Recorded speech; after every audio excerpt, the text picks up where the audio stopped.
Hi, this is Hui Xu from In Art of Music.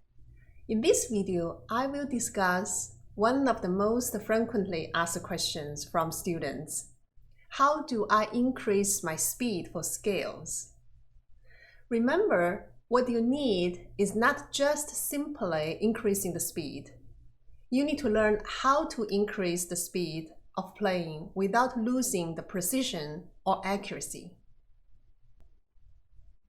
Before thinking about increasing the speed, the component listed on the screen need to be addressed. You need to ask yourself if you have a good finger shape, the curved finger position when you play on the piano. And the next thing is if you have an independent finger or not when you play on the piano. Do you have a distance between your fingers and the keys? Do you keep the small distance between when you play in a faster tempo?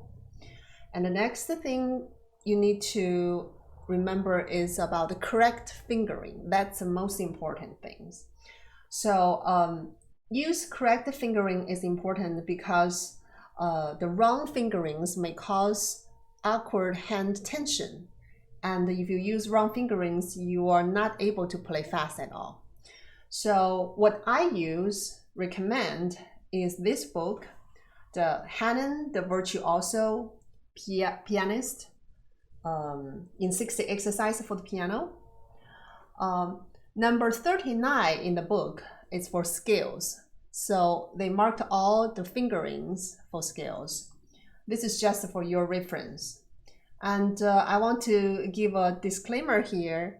I have no connection with the publisher of this book. What I'm doing is just want to share what I'm using about the scales, the good reference resources. And the next thing you need to remember is about accuracy.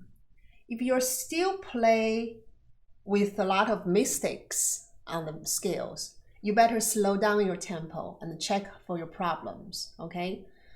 When you have all the accuracy, play correctly all the notes, and then you can gradually speed up. The next thing you need to check is if your both hands can play together precisely for the scales. And sometimes students may, left hand play slower than the right hand, so they are not playing together at all. So for that case, you need to slow down tempo, double check about the together precisely. And the next thing is the evenness and the lightness when you're playing. A lot of students have problem for their third, fourth, and fifth finger when they play on the scales. So it's difficult for them to play both dynamic and rhythmic evenness, especially for these three fingers. So, and also some students play very heavily when they play on the scales, and that both cause, slow down the tempo.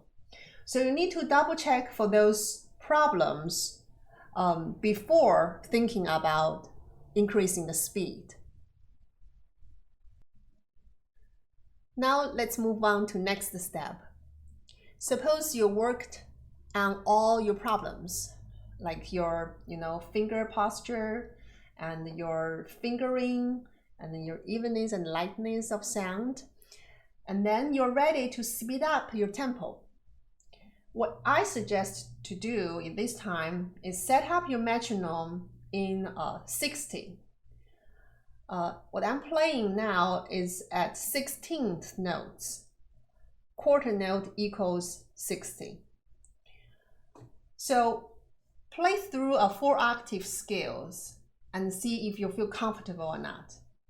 So I'm demonstrating with a C major scale.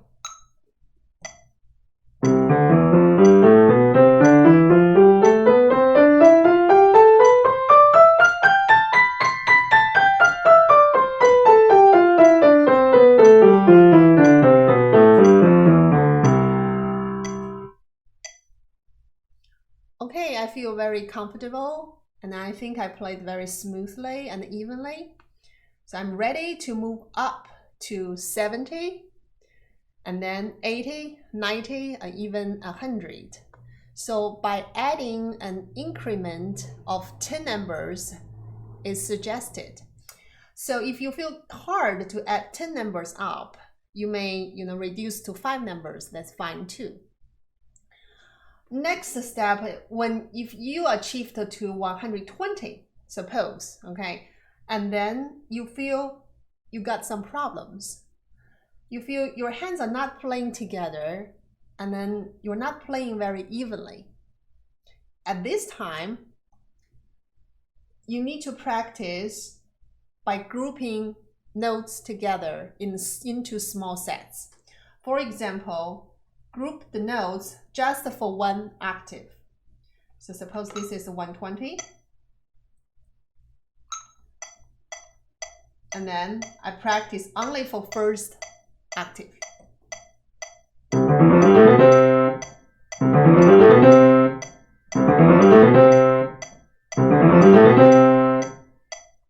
When you feel pretty good and then comfortable and then smoothly playing, you may add another octave to, 2 octaves.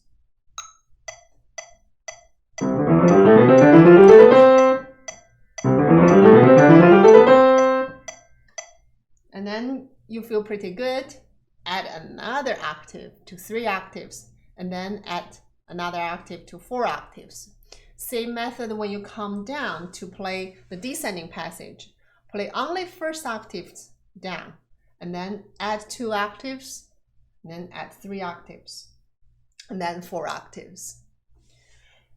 It may take you a long period of time to play the scales perfectly, under like a faster tempo. It depends on what's your current playing level is. It also depends on how much time you can contribute to it.